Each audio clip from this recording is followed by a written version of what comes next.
The Trumpet Daily is presented by Stephen Flurry. The program analyzes world news and history from a distinct perspective and compares current events to prophecies found in the Bible. The program also offers free educational publications, including the Trumpet News Magazine and books and booklets. The Trumpet Daily is produced at the Philadelphia Church of God's home campus in Edmond, Oklahoma, and its sister campus in Edstone, England. More information is available at thetrumpet.com.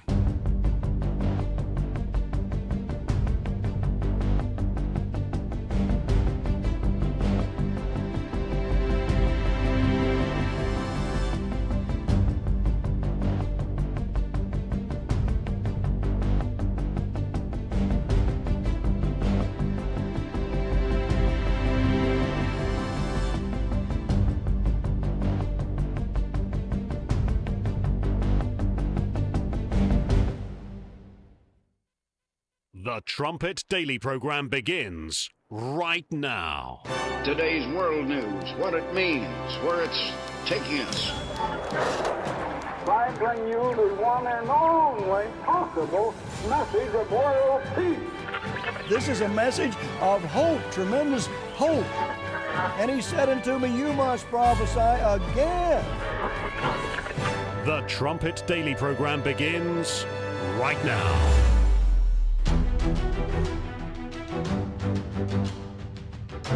The 20-point plan was passed yesterday in the UN, and it seems that some people are kind of upset about it, which is strange because it's supposed to be bringing peace. But here is Hamas's reaction. إذا مر مثل هذا القرار في الأمم المتحدة فأنا أعتقد أنها ستكون سابقة كارثية في التاريخ الدولي وفي تاريخ العلاقة بين الشعوب، وأنا أظن أن شعبنا سيكون له موقف واضح ومقاومته فيما لو مر مثل هذا القرار. ولم يكن هناك أي موافقة في يوم من الأيام على فكرة نزع سلاح الشعب الفلسطيني أو المقاومة الفلسطينية، لا من حماس ولا من غير حماس من الفصائل. أولا حركة حماس لن تسلم سلاحها، هذا أمر يعني غير خاضع للتفاوض. الأمر الثاني أن قيادات حماس لن تخرج. قيادات حركة حماس شعارها إما أن ننتصر أو نستشهد. This is literally what's happening in America as we speak. Say that we want to have a revival of the deen. It means we want to bring the deen back as a practical implementation in society. If Islam was here as a system, as a way of life, there will be an army that would defend these Muslims. America, the American government, secularism, democracy, capitalism, these are cancers. Non-Muslims are tired of this cancer. They're tired of the American government. They're tired of democracy. They want to see a new way of life. First move that I will do, I will abolish the Constitution and I will establish the only logical and rational Constitution, which is the Quran and the Sunnah of Rasulullah sallallahu alaihi wasallam. Can I tell you the greatest irony of this? I can't help but to think of our good friend Tucker Carlson. And all of these people are like, AIPAC, AIPAC, the AIPAC is twisting. AIPAC is like such a little small potatoes nothing. Maybe like, $50 million compared to $5 billion of influence coming in from Qatar all over America. And here we are hearing literally what they're accusing the Jews of is what Islam and the jihad is doing. And they're obfuscating that with the smokescreen and pointing at Israel and the Jewish people. Greg Abbott in the state of Texas right now is working to ban a Sharia law court that's been in practice there, essentially subverting U.S. law and the U.S. courts. How crazy is that? We covered some numbers on my show yesterday. I think in Dallas, about 48 mosques have sprung up in the last 2 years. 2 years, think about that, in the greater Dallas area. Now, again, that's not to say that the individual Muslim person, your neighbor, can't be a perfectly lovely person. But we know, and as my friend Charlie Kirk often pointed out, Islam at scale becomes oppressive. It's a proselytizing religion that wants other people either to convert or, as the man pointed out in that video, live as dhimmis, live as second-class citizens. And Huckabee, the clown ambassador, who's an embarrassment, a total embarrassment. What he's saying with this insanity. He ought to be recalled immediately and removed. Got to get Huckabee out because, he's meeting with a Jew who was a spy back in the 1980s. He can't talk to him. But, I mean, these others, we can talk to radical Islamists. We can talk to Al-Qaeda. We can talk to Nazi lovers. It really is a free-for-all at the moment. But the one constant is that if you hate Jews, I mean, you're going to get a lot of support. You're listening to Stephen Flurry, and this is the Trumpet Daily. We appreciate you joining us on today's show, the last show of the week. You can get to the live video stream of this program at the Trumpet Daily. thetrumpet.com. I think the Trumpet Daily too, but either way. Also the Rumble channel, rumble.com/Trumpet Daily. So I told the guys coming in, I'll probably bounce around a little bit, but what we're seeing on display is will worship. We're worshiping human opinions, human reasoning, insanity, insane thinking is just, it abounds. It's everywhere. It's every man doing what seems right in his own eyes, this obsession that we have for peace agreements, the hatred that you see for Jews, all the internal problems that we have in our nations, the division, the strife, Democrats calling for a military coup, basically. What is going on? It's just more and more proof that human nature is dangerously sick. It's wicked. It's deceitful above all things. And the only solution is the sound-mindedness that comes from God. I'll get to the story here in a moment. The New York Times, the big reveal, Huckabee meeting with Jonathan Pollard, I think is his name, spied on the U.S. in the 1980s. I mean, the man was pardoned basically in 2020 by President Trump as a favor to Bibi Netanyahu. And then he meets secretively, and who knows why he's meeting with Pollard. Probably not the best idea when you're the U.S. ambassador to Israel.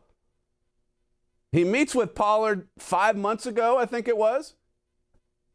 And the New York Times, yes, the New York Times. There's a lot of people, you heard Tucker say, I mean, he dislikes the evangelicals that love Israel more than any other group. And so Tucker and Candace, I mean, they're all gang tackling Mike Huckabee. We got to get him out, man. He loves the Jews too much. Meanwhile, if you're keeping score at home, you've got President Trump meeting with Al-Qaeda in the White House, okay? You've got Witkoff meeting with Hamas face to face. That's right. And you've got Tucker sitting down and having dialogue with the Hitler lover, the Nazi. There you go. But how dare Huckabee meet with a Jew who spied on the United States in the 1980s? Well, as I recall, the Hamas terrorist group started in the 1980s, vowing to kill Jews. But have they repented? Well, maybe Pollard's repented. Who knows? I'm not sitting here saying Huckabee was right to have him in. I'm just pointing out that we're living in times of mental derangement. The mind is not stable. There's no consistency. And that's because God is not dwelling in us. It's because we don't have the Spirit of God guiding our thoughts, our actions. It's because we don't have God's nature. If I can find it in my notes. This was the 28-point plan. You just heard at the start. It was, I know, in Arabic and such, but basically these Hamas representatives are saying, we're not going to disarm. We're not going to give. I don't care what it says in the 20-point peace plan from President Trump. I mean, they just openly, defiantly say it to your face. And yet here comes Witkoff. Well, let's have another chat. Let's have another talk. I think it was Tucker who said, hey, if you don't like the way I interview or who I interview, then, do the interview yourself. But Mike Huckabee's not going to be given that much latitude. He's probably on the way out. What a perfect excuse for Donald Trump to remove the Christian Zionist. Yeah, got to get rid of the Zionist. Got to sever all those ties with the Jews. So you switch over to the 28-point plan. As I say, it gets more complicated, more convoluted as you go. 20 points to bring peace to Gaza, 28 to bring peace to the Ukraine. Point 2, Axios revealed this. Point 2 on the peace plan, a comprehensive non-aggression agreement will be concluded between Russia, Ukraine, and Europe. All ambiguities of the last 30 years will be considered settled. Wow. You mean every ambiguity? It's gone? It's settled? It's over? Just like that? Just because of a piece of paper? That's amazing. I mean, that is wonderful. Point 4 says a dialogue will be held between Russia and NATO, mediated by the United States, to resolve all security issues and create conditions for de-escalation in order to ensure global security and increase opportunities for cooperation and future economic development. Point number 4 suggests that a dialogue is going to bring everyone together. That's actually written into the agreement. This is unbelievable. The faith that we put in man, even when we're just all over the map, I mean, there's no rhyme or reason to what's allowed, what's not allowed. You can meet with Al-Qaeda, don't meet with the Jew, though. This world is about to explode in violence, and it's because it doesn't have God's thinking. It doesn't have God's nature. It doesn't have God's mind. Let me just read to you what I finished class with the other day. This is over in 2 Peter chapter 1, where he talks about the nature of God, the mind of God, the heart of God. That's what man needs. This is what we're missing. This is what we're missing. And the only way to get it, to receive it, is through a miracle from God and by repentance. Repenting of our sins, turning to God in humility and faith. 2 Peter chapter 1, verse 3, it says, according as his divine power has given unto us all things that pertain unto life and godliness through the knowledge of him that has called us to glory and virtue. Verse 4 says, whereby are given unto us exceeding great and precious promises, that by these you might be partakers of the divine nature, having escaped the corruption that is in the world through lust. I mean, there's so much corruption in the world.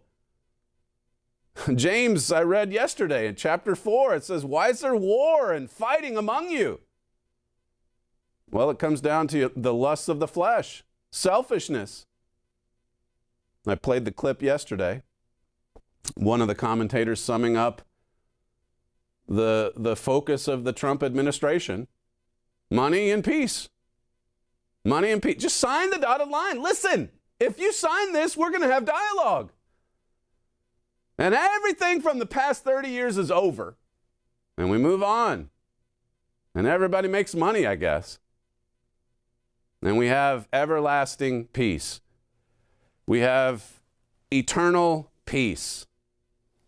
This is from 2 Timothy. I alluded to this the other day. Verse 6 of chapter 1. Paul says, wherefore I put you in remembrance that you stir up the gift of God, which is in you by the putting on of my hands. And you've got to stir up God's Spirit. You've got to stir up that gift. Timothy, at this point in the history, I mean, his faith was shaken. And Paul said, look, the key to stability, spiritually speaking, is to make sure you're stirring up that gift from God, the gift of his Spirit, the gift that is God's mind. Notice verse 7, it says, for God has not given us the spirit of fear, but of power and of love and of a sound mind. The Spirit of God is the spirit of sound-mindedness. And we don't see that in the world today. We see a lot of mental instability, and we see a lot of drug taking. We see a lot of derangement, whether it's Trump derangement or peace derangement or Israel derangement syndrome. People are thinking in ways that, well, it's just insane. It's not even normal for human reasoning. It's so much worse today than, I mean, in some ways, you look at the 1930s and you say, you know, history's repeating itself, and it is.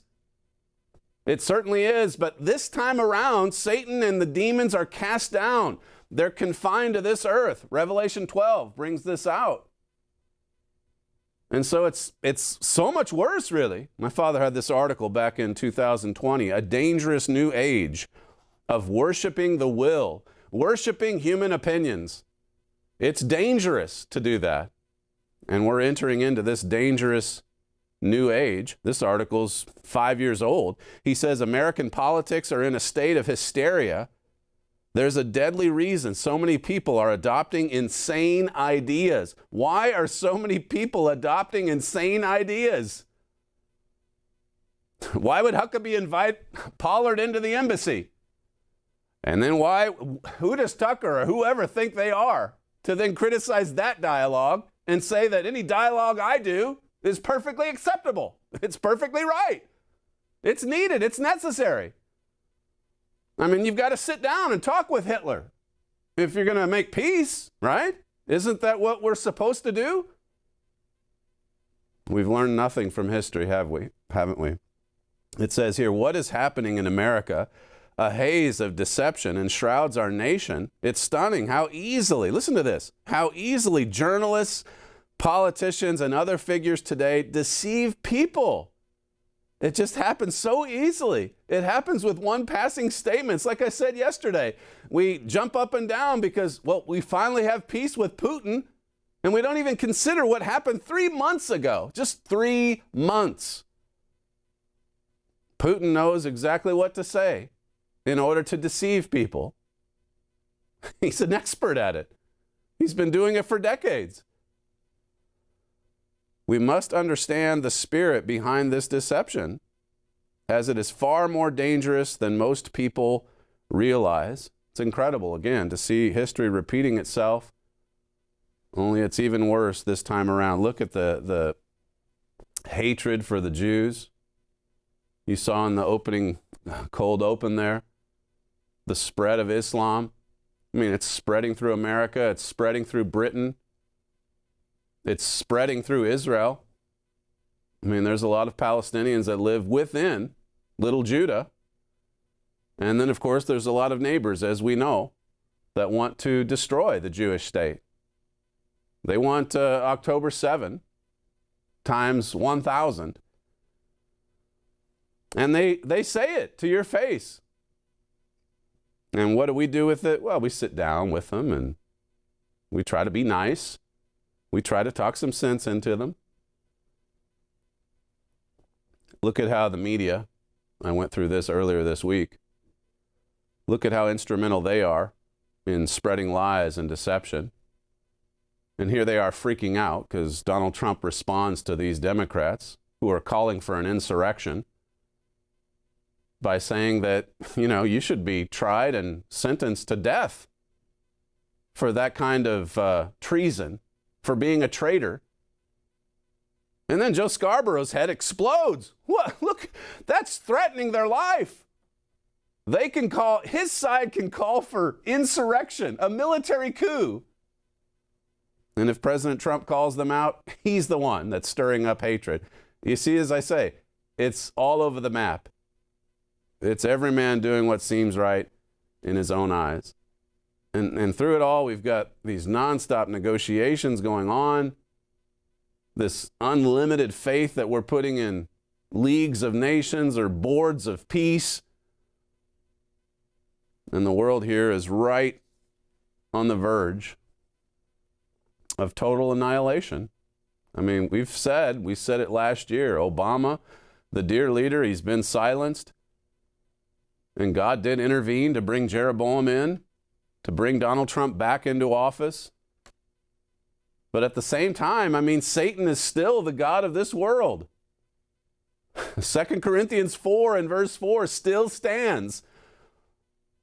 Just because we had a pretty dramatic change politically in the United States doesn't change the fact that the whole world is deceived, that Satan is its god, and that we've entered into a time of dangerous time of will worship, worshiping opinions.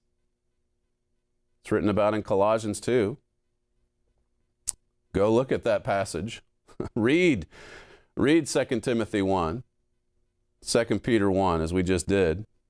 This is the big reveal from the New York Times, and you have to wonder if this was a setup. I mean, who in the CIA tipped off the New York Times? Who's working with the New York Times to leak these stories? And why aren't the leakers ever punished? And we saw this all through Donald Trump's first term. Just one leak after another.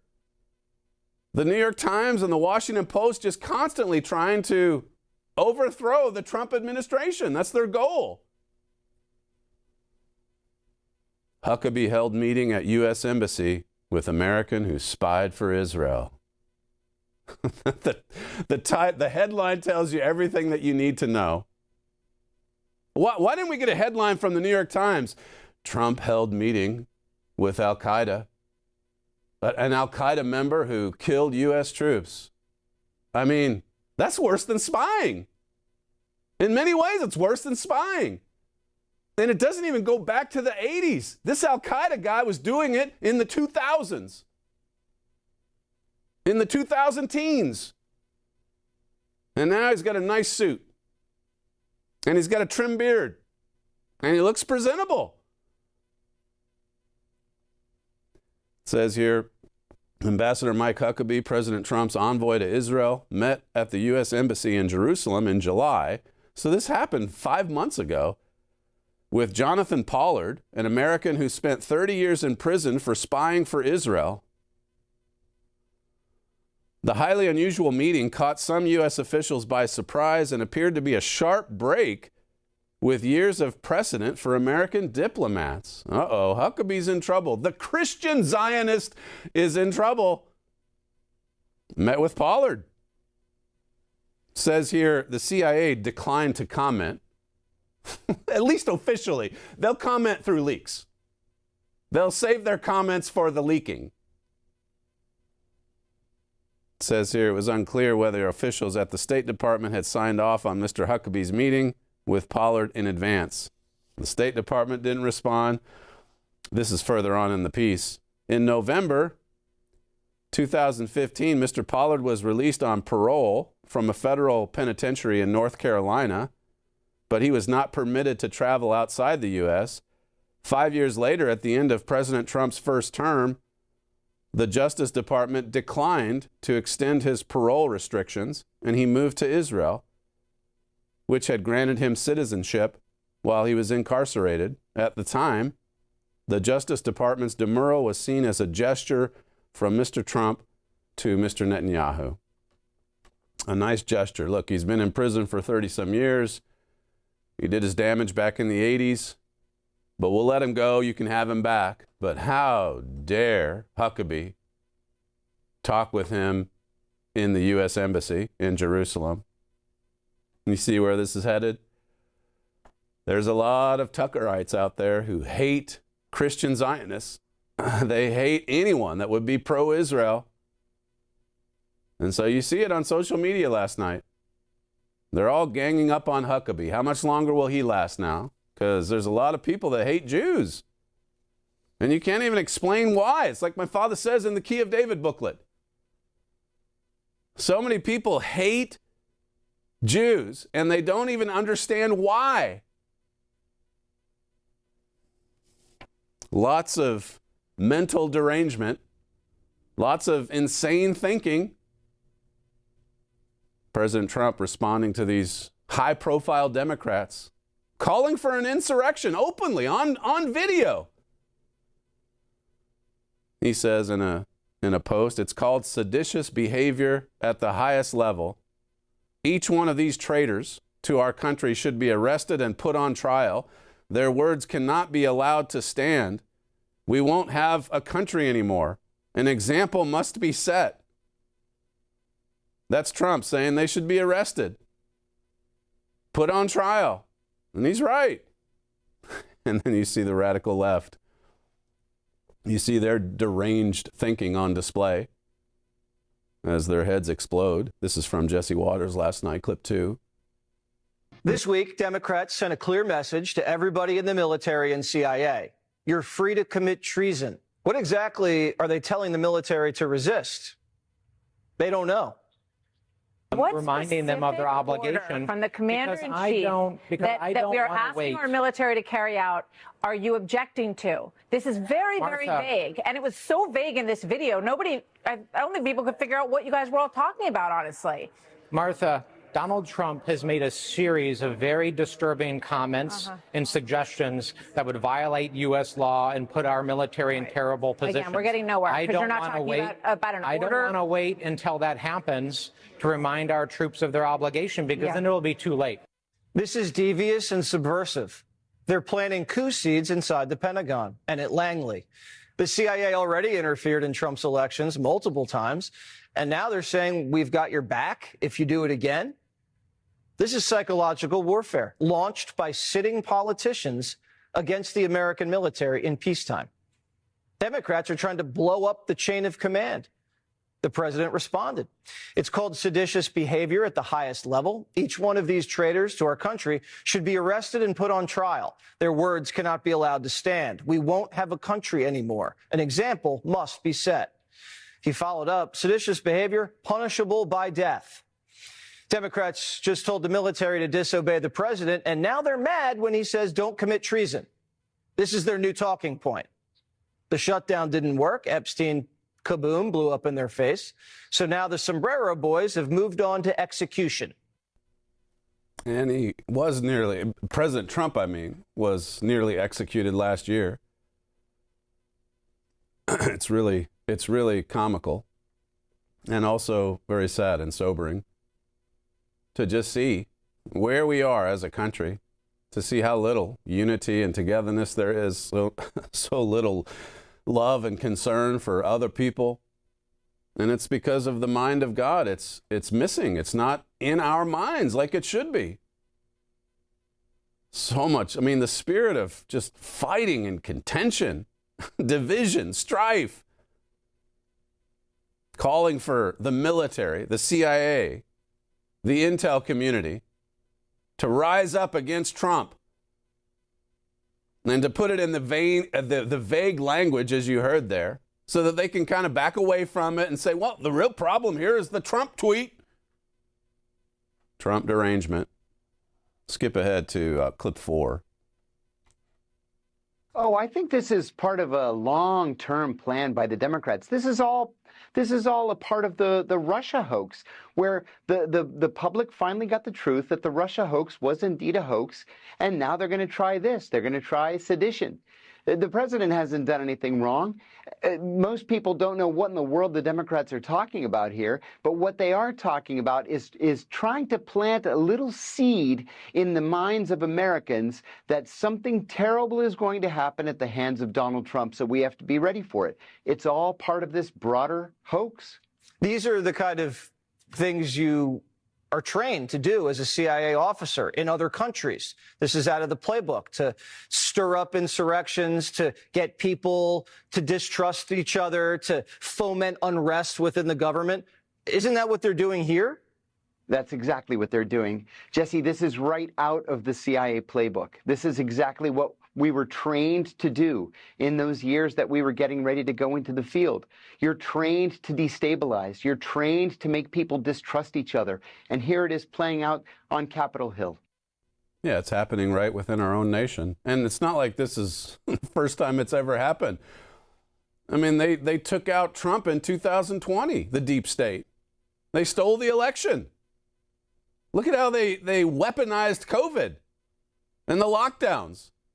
Look at how they changed all of the ballot laws, mass mail-in ballots. These are Americans that are trying to destroy fellow Americans. Again, to just highlight the level of insanity, the level of will worship. You've got this deranged hatred for Jews, this obsession to make peace with terrorists. You've got the internal division and strife. You've got immigration just running through the nations of Israel, overwhelming the nations of Israel, attacking the nations of Israel, mosques popping up all over the place. Are these all signs that we're moving toward peace and prosperity for everyone? Or is human nature about to lead to all kinds of explosions of violence and suffering? President Trump calls out the treasonous actors, and the treasonous actors in the media rush to attack Donald Trump, as you would expect. Here's Scarborough, clip 6. Getting angry at anybody for telling troops don't commit illegal acts. It's just nonsensical. And then Donald Trump, because he's trying to distract from the Epstein files, he's trying to distract from the fact that he has the lowest approval rating that he's had in the second term. He's trying to distract from the fact that Democrats have the largest generic ballot lead that I can remember in my lifetime, 54-41. He's trying to distract from the fact that only 1 in 3 Americans say that they think Donald Trump is handling the government the right way. You can go on and on and on. But again, go back to the Epstein file, something that he wants to desperately take off the him. So what do? You just say, hey, these senators should be executed because they're actually stating law that you can't commit illegal actions. There you go. Almost unbearable. Town Hall says, what some Democrats did was insane. The fact that they think this is possible is odd. They're trying to pick a fight, and it's over the dumbest thing ever. They've all posted little videos pleading with American service members to commit treason because Trump is president. See, TDS. Don't follow unlawful orders, they said. Translation, don't do whatever Trump does that's constitutionally permissible. Just don't do what Trump says. He's Trump. I mean, he's Orange Hitler. And we have to resist Hitler. Except if it's, a Hitler lover like Fuentes, then you want to talk to him. Does that make sense? Does this make sense? It doesn't make sense. Mental instability. And it's getting worse. You've got all the mind-altering drugs that we're just consuming in large quantities. And it's opening our minds to the devil's influence. This is from The Hill. Senator Mark Kelly expressed surprise and anger Thursday at President Trump's suggestion that he and 6 Democrats with military or national security backgrounds be put to death for seditious behavior. Well, you suggested that people rise up and rebel against the commander-in-chief. There's just problems all around. And they're not solvable, are they? They're not solvable. It's easy to pick on Tucker because of the Israel derangement syndrome. But in this case, you have to give him credit for at least exposing the truth about this Crooks fellow, Thomas Crooks, the young man that nearly killed or assassinated Donald Trump just a year and a half ago. And for his part, Tucker has tried to uncover the truth about all of these disturbing associations and connections that I guess Chris Wray's FBI didn't really care about. I'm not even sure Kash Patel's FBI does. But here's Tucker from earlier this week, clip 15.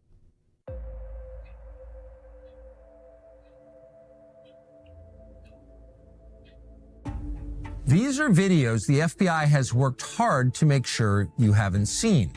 They're from the Google Drive account of Thomas Crooks, the man who on July 13th, 2024, showed up at the Butler County, Pennsylvania fairgrounds and tried to assassinate the frontrunner, Donald Trump. And look what happened to our country. Probably 20 million people. And that's a little bit old, that chart. That chart's a couple of months old. And if you want to really see something that said, take a look at what happened.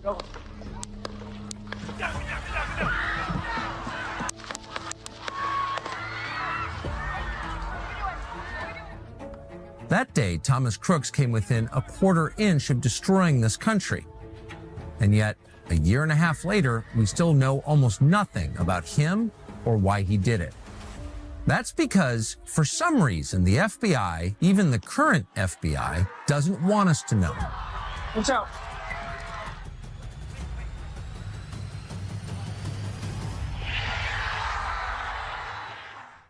Notice he says there, even the current FBI. I mean, why wouldn't Kash Patel? I mean, after all of it, he wrote the book about the gangsters in D.C. And then he gets into that position of power, and there's nothing. Tucker's right. In this case, he's right. Crooks came within a quarter of an inch of destroying the country. We were that close to erupting in civil war. And yet we move on. No, I mean, Scarborough's worried about a tweet. Not Crooks. Not someone that very nearly destroyed the country. You can see why God had to intervene. And thank God that he does. Even when we're surrounded by mental derangement, God's purpose stands. It always does. Jesus Christ is coming back to this earth. And you look at the world today and you can certainly see why. Here's more from Tucker's reveal, clip 16. In September, we obtained hundreds of comments from Thomas Crooks' YouTube account. Since then, we've gone to great lengths to verify that they're real. We can now confidently say they are. These are genuine, written by Thomas Crooks. But although Crooks' comments are interesting and give tremendous insight into why he did it, they're not the only story. The other story, in fact, the far more significant story, involves the government, the DOJ, and the FBI, which have hidden from the public what they know about Thomas Crooks. The purpose of this report is to reveal details of Crooks' social media accounts and to confront a series of key questions. Why is the FBI keeping Crooks' views a secret? Why are they ignoring congressional subpoenas to divulge information? Why are they pretending that there's nothing to see here? And more than anything, what are they hiding? I mean, it's a bigger story than the Crooks story. The cover-up, covering up all these crimes. Tucker goes and talks about this young man's, just his fascination or obsession with assassinations. A very disturbed young fellow. Initially, he's a Trump hater. And then around about the early part of 2020, he was initially a hardcore, supporter of Trump. And then he had a conversion to the radical left in early 2020. I'll skip a few of these clips since we're running out of time. But clip 19 is the one that talks about how he had a change of heart politically. Clip 19. And yet in early 2020, Crooks seemed to change radically. On January 23rd of that year, he referred to, quote, Trump's stupidity. He began to mock the concept of the deep state. He suggested it was a code word used by Trump supporters for, quote, anyone who disagrees with the right wing. Suddenly, he sounded like an MSNBC commentator. In February of 2020, he called out Trump supporters as, quote, too brainwashed to realize how dumb you are. I mean, literally, you guys sound like a cult at times. That same day, he called Trump and his supporters, quote, racist. It was an amazing transformation. That April, during the peak phase of the coronavirus lockdowns, Crooks wrote, quote, it seems that you people don't understand that sometimes public safety comes before your personal rights. Are you not willing to quarantine one member of your family to save the rest? If so, you are not a patriot and you aren't protecting anything. Around this time, the new left-wing version of Thomas Crooks became very critical of conservative media. So he has his conversion to the radical left in 2020, and Tucker, in a couple of the clips, says it's during peak, COVID lockdown months. And not to suggest that, the lockdown is what made him turn violent. He had, as I say, he had a fascination with assassinations of all things for years. And some would call him out on social media. And evidently the FBI never did see any of this dialogue. They spy on Jim Jordan, but they can't figure out that Thomas Crooks is a danger to society. This is from the National Library of Medicine. The COVID-19 pandemic and government intervention, such as lockdowns, may severely affect people's mental health. I mean, whether or not this affected Thomas Crooks is irrelevant, really. But the fact remains that we're sick and we're getting sicker because of man, because of the rule of man. I mentioned yesterday all these people in Britain that are leaving the country because of sick government. They're tired of it. They're looking for some kind of relief. They're looking for a place or a lifestyle that would just be peaceful and safe. What is happening to our nations? This article says we also found a significant increase in searches for loneliness, worry, and sadness, while searches for stress, suicide, and divorce, on the contrary, fell. This is during peak lockdown months 5 years ago. Our results suggest that people's mental health may have been severely affected by the pandemic and the lockdown. But you're old enough to remember what it was like 5 years ago. What a nightmare. And yet we just all, had to follow along. Sometimes we're shouted down because we didn't have the mask high enough over the nose. And now look at the effects of it all. Look at what it's done to our mental health or lack thereof. COVID-19 pandemic triggers 25% increase in prevalence of anxiety and depression worldwide. That's from the World Health Organization. In the first year of the pandemic, global prevalence of anxiety and depression increased by 25%. It says further on, the pandemic has affected the mental health of young people and that they are disproportionately at risk of suicidal and self-harming behaviors. I mean, it hurt our children the most. It shut down schools. So sad. You look at some of the other headlines. Well, let me just play another bit from Tucker's reveal on the Thomas Crooks story, clip 20. That May, as state officials across the country overhauled election systems to promote mail-in voting, Crooks attacked Republican concerns about voter fraud as, quote, ignorant. 4 months later, in August 2020, his tone had shifted even further to the left. He said, quote, I believe the outcome will be irrelevant. In response to the same video, Thomas Crooks issued what sounds a lot like a digital manifesto. Quote, in my opinion, the only way to fight the government is with terrorism-style attacks. Sneak a bomb into an essential building and set it off before anyone sees you. Track down any important people or politicians, military leaders, etc., and try to assassinate them. Any sort of head-to-head fight is suicide, and even ambush or surprise attacks likely aren't going to end well. These remarks were especially notable because they came at the final phase of Crooks's YouTube commenting. At that point, a new character emerged into the conversation, a user named Willie Tepes, who started pressuring Crooks to commit violence. For example, quote, if a gun and a badge is all that is needed, then authority obviously comes from the barrel of a gun. We have more guns than they do. There is no way we can avoid a war at this point, so you better just get used to the idea. We have nothing to lose and everything to win. And the alternative, a global police state, is unacceptable. Nothing in life is simple, but that is no argument against doing it. So who is this Willie Tepes? Unfortunately, we don't know. The FBI hasn't made any mention of him in public, although they certainly know he exists.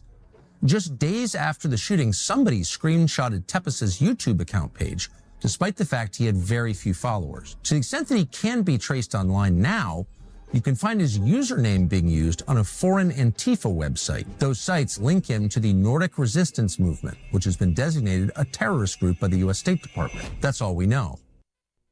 In the next clip, he talks some about just the similar interests that Crooks had with the killer of Charlie Kirk, the one who assassinated Charlie Kirk back in September. Play clip 21. From early 2019 to mid-2020, as his political views were evolving, Crooks searched for Trump more than 700 times online. He also searched for Jack Ruby, the man who assassinated Lee Harvey Oswald. He then submitted queries for craziest chemical reactions, cars running over protesters, best places for mass shooting El Paso, Trump Civil War, Orlando shooting reaction, firing an AR-15 as fast as possible, fertilizer bomb, how to make napalm, how to make a Molotov cocktail, mass shooting Canada, Oklahoma bombing, and sniper in Dallas shooting. He also searched for American Nazi Party, German national anthem 1933-1945, Hitler's speeches with subtitles, neo-Nazis, and, quote, why gays need to go. There you go. The FBI, I guess, couldn't find the trail before it was too late. I mean, he was able to fire off 8 rounds. 8 rounds. This is, well, let me just move ahead. I want to read this article, or part of it. Religion Unplugged. This is from, well, the title is When Rage Replaces Reason, the Rise of America's Violent Creed. It says, for much of its history, America drew from a different source. Belief in God, whether voiced in church, synagogue, or in the civic language of natural rights, provided a shared moral grammar. Even those who doubted still moved within that framework. To break a promise, to strike a neighbor, to torch a business. These were not only crimes against man, but sins before God. That grammar has eroded. Now think about this, or remember this. The next time you hear commentators talking about the revival, the religious revival, is it reviving a spirit of morality and upright living, law-abiding citizens? It says here, many of us speak the same language, but theologically we are back at Babel, our tongues colliding, our meanings scattered.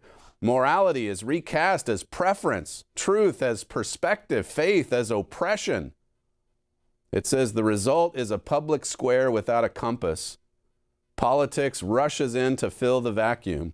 Protest becomes a perverse performance. Rage becomes redemption. To shout down a speaker or smash a window is reframed as virtue. I mean, we're seeing this all over the place.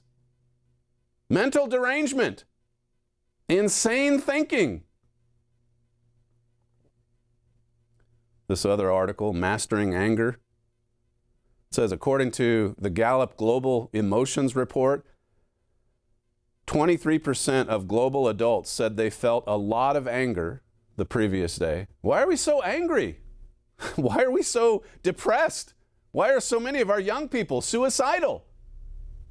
Why are there so many incidents of rage, whether it's on the highway or across borders? You've got Islamists in the United States calling for the destruction of the Constitution. You've got Democrats in the United States calling for the overthrow of Donald Trump. You've got Donald Trump calling for these people to be tried and executed.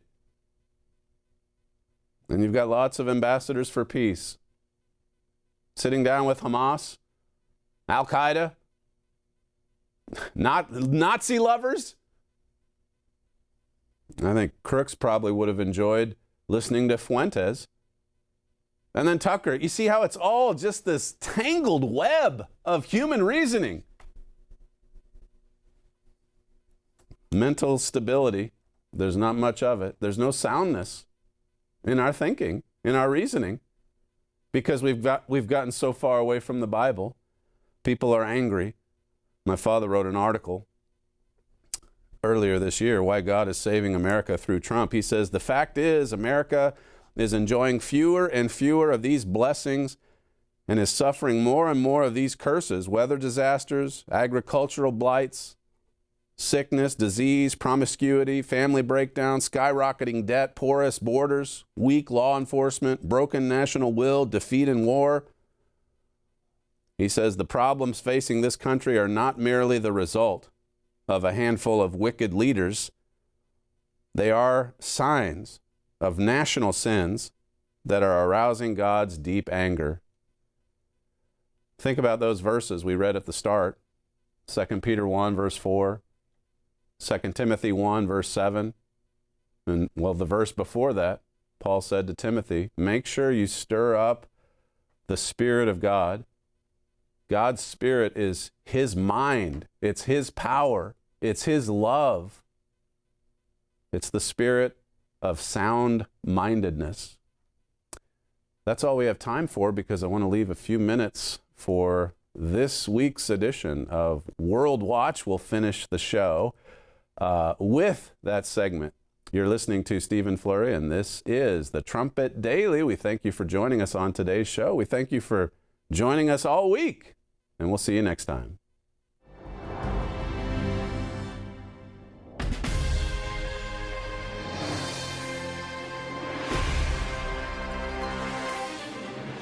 Iraq held its parliamentary elections on November 11th.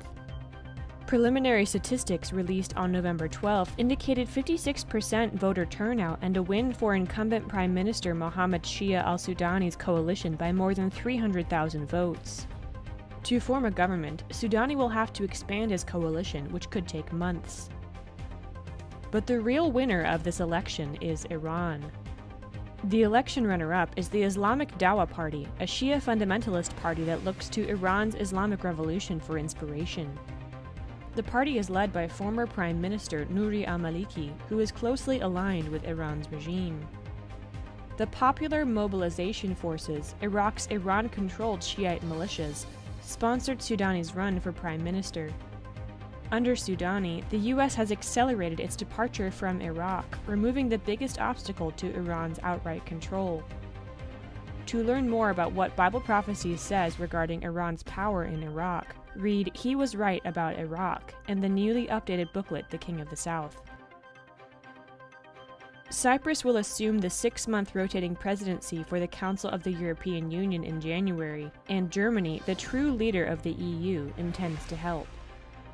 President Nikos Christodoulidis traveled to Germany on November 14th to discuss priorities for Cyprus's coming EU leadership role.